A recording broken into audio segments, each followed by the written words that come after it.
en amor, para que la paz de Cristo habite en ustedes y permanezca en su hogar. Amén. Que tengan en los hijos una bendición, en los amigos un consuelo, en el trato con todos una paz verdadera. Amén. Que sean testigos del amor de Dios en el mundo, para que los pobres y afligidos, habiendo encontrado en ustedes ayuda y consuelo, lo reciban con gratitud algún día en la casa eterna del Padre. Amén. Todos aquí presentes, Dios los bendiga en nombre del Padre, del Hijo y del Espíritu Santo. Queridos hermanos, es un placer para mí presentarles a los nuevos esposos, Edgar y Gaby Ortiz. Un gran aplauso para ellos. This right here is the ZV-E10 in my camera rig, and this has been my workhorse for weddings, real estate videos, anything that I've done all 2025. This has basically been the setup. Now the ZV-E10, it's in here, and it's a nice small compact camera with everything else added onto the rig. Obviously makes it a little bit heavier depending on what lenses I use, but specifically for weddings, right? I'm actually using the Biltrot's 25 millimeter. So the lens in here is the Biltrot's 25 millimeter. With that lens, I have basically recorded all of my last weddings that I had coming up to half the year. Now, personally, I love to shoot in prime lenses. And again, this is the, in here is the little Biltrot's 25 millimeter. And this lens stays on my rig basically the whole time, 100% of the time. Now, there are occasions where I swap the lens out, just depending on where I'm at. So, for example, if it's outside and there's a lot of stuff that needs to be covered, what I'll do is I'll get the Sony 18 to 105. This is my outdoors lens. I love this lens. This lens is like, it's an older lens, so, and it's also a great zoom lens. I don't always use it though. The times that I have used this lens are for like documentaries, like the I Am McKenna documentary.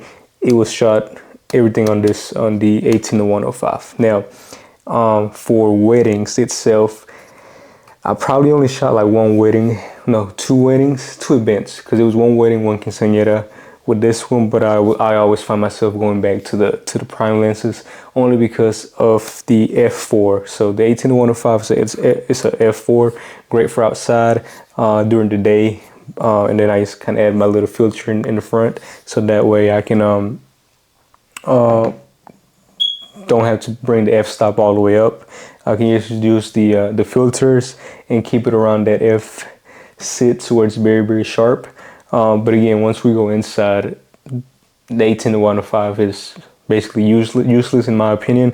So I always go back to the prime lenses. And again, with this 25 millimeter, which is the Biltrot's, I can basically just shoot all day. Now, let's say if again, we go inside and I want to stay a little bit farther away, but I still want to use prime lenses because obviously it's indoors. What I do is I end up putting this Sigma 35 millimeter 1.4 art lens. This is fully manual, so I got autofocus on this. I got to do it manually, only because it's a Canon, and then I have the hook to go from Canon to Sony. So I think that's probably why, but I do find that the autofocus on this lens sucks. But again, I think it's because the actual lens itself is a Canon, and then I just basically got the adapter for Sony. But again, doing it manually doesn't bother me. I actually like it, if I'm being honest. So again, those are my three main lenses. Over the rig, right? I use the port keys, kind of put it over there, and that's kind of like right there, my setup right there. this right here, the port keys, because of the battery, sometimes it does fall back. So I actually like having this handle here to basically support it if it does fall back or anything. Now this right here is a side handle from Sirui. I think I'm saying it right. This is something that was an add-on, obviously, to the camera. Again, this kind of helps me grab it the whole day, and I just kind of put my hand on the bottom.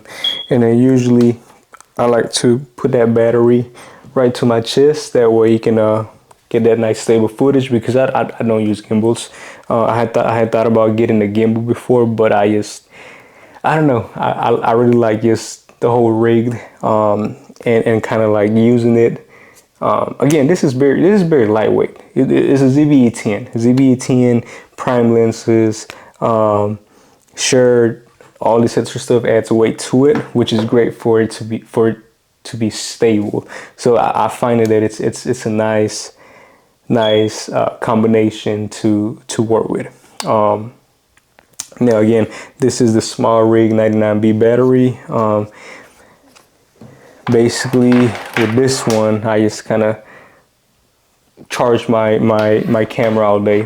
We all know that the ZV-E10 battery doesn't last that long, but with this battery, with the B mount, it pretty much lasts all day. I cover a full 10-hour wedding with this one battery, so it's awesome. It's great. Another thing about the ZV-E10 is it does overheat if you leave it on the charger. So I do have this adapter in here.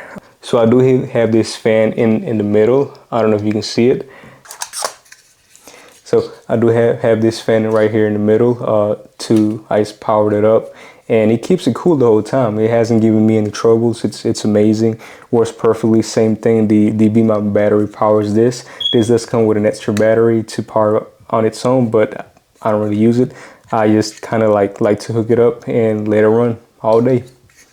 As far as mics go, right now what I'm using is, oh, by the way, I'm shooting this video on another ZV-E10, which I usually use for photography. So one for video, one for photography. You can tell I'm a fan of the ZV-E10. By the way, the lens that I'm using on that one is a Sigma 16mm.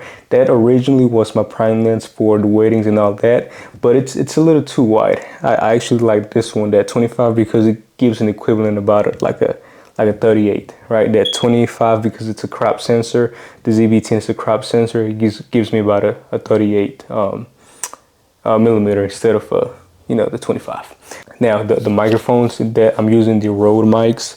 This is the wireless Me. Usually what I do with this one for weddings, I just kind of put this in on the groom's pocket, and it's hidden. You can't see it. Like this is you see that? I find this to be a little too thick. If I just like hook them up, if I just clip it on their thing, it's noticeable. I don't think anybody wants to see that. So what I do is I just slip it in their pocket, and it's there. So whenever during the ceremony, when they're talking, it's basically picking everything up, and it's awesome. I just kind of like tweak it a little bit on the camera. So for example, if I'm trying to make sure he catches him, the groom, the bride, the priest, whoever's talking right within that circle, I find this to capture basically everybody, which is amazing. There will be days that test you, and there will be days that fill you with joy beyond words. Through it all, remember this moment. Remember the look in each other's right now, the look that says, you're my person. I can honestly say that these two are meant for each other. I've got to see it for 2.5 years, and I've never been sure of anything in my life except for that. Keep that look alive, keep the laughter alive, keep choosing each other. Even when life gets messy and loud and unpredictable, lean into each other with trust and openness. And always remember, marriage is not about finding someone to live with, it's about finding someone you can't live without. Now, sometimes I just switch over to the Rode shotgun mic. Again, the mics. Oh, by the way, this right here, this shoe horse, this is where the mics go, right? So usually I always have this here as a backup. I have the receiver for the wireless Me here connected And then obviously the groom is gonna have this microphone on him. But for example, if by any reason, let's just say it goes dead, right, or I start losing connection, right, I'm always checking my screen, making sure the sound is always working. But for whatever reason the wireless isn't working, all I gotta do is disconnect the receiver from the wireless me and just basically plug it in on this one, and I'm good to go as far as the shotgun goes. Now the other thing that I have been doing, and I'm starting doing more, is, even though the only reason I'm gonna do it is just to get that 32-bit flow. So with the wireless you get a 32-bit flow. With this you just get, I want to say, a regular 24. Not the best quality overall, just good enough. But I do have to tweak this one more during post than the Rode wireless. But what I can do is basically get this one and get this and hook it up to this. So once I hook that up, it's still going to the receiver, and then basically I have a wireless shotgun mic. You know what I mean? So I want to see if it works right now. I'm thinking, hello, yeah. See, so basically what I'm doing is instead of it, oh, there we go. Okay, so instead of it being the wireless, instead of putting this on the groom, right, I can just stand nearby, and this is a directional shotgun, so shotgun mic. So wherever I point it to, that's where it's gonna pick up. Obviously it's not loud in here, there's no more voices, but if there were, this will, I can just put it towards me. It's just gonna pick my voice up. But because it's going through the wireless one, it's a 32-bit flow, so I think that's awesome. And then again, I can just get the camera. I might have the camera pointed at somebody, but if I'm like, there's a great conversation going on here, for whatever reason I want to capture it, I'm just, hey, you know what I mean? So that's a cool thing that I am gonna try on my next wedding. Now again, as far as all the lenses go, I love shooting in prime lenses. For me are, especially on the ZV-E10, they just give it a better quality overall. I do shoot on S-Log3, even though the ZV-E10 is an 8-bit and not a 10-bit. But with the prime lenses, I don't know, it just makes it sharper, in my opinion. And I can do a lot more during editing and coloring. So that's one of the reasons why I like prime lenses. And since I'm used to the prime lenses, I like to move around, right? I like to move around, not stay in the same spot the whole time, move around, find different angles. My creativity skyrockets, which I am happy for. Whenever I use the zoom lenses, like the 18-105, I feel like everything's covered. So I don't have to move too much. And then I do find that whenever I'm moving around with it, trying to find like different angles and all that, it's still pretty much boring. Like I don't know, like it becomes a little boring, and if I'm there 8 to 10 hours, I'm not trying to get sleepy. Now coming into 2026, I am obviously going to upgrade my gear. FX3 and FX30, either one of those are on my list. Even the ZV-E10. The ZV-E10 is also on my list, right? Just to get that nice 10-bit flow. And my other camera is the DJI Pocket 3. With the DJI Pocket 3, the two main things that I use the Pocket 3 for in my weddings are, for one, a nice intro. The DJI Pocket 3 does this thing where it kind of like swirls around as you push in, or sometimes whenever you push out, you can do whatever you want to do with it, and it helps me capture that nice cool shot.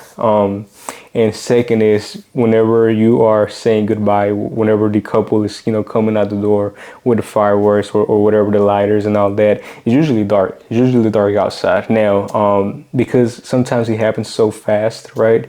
I do have a light to put on the camera, right? But at the same time, it's like we're gonna be moving, and again, I don't use a gimbal, but the DJI Pocket 3 has a gimbal built in, and it has night mode. So all I do is turn the night mode on.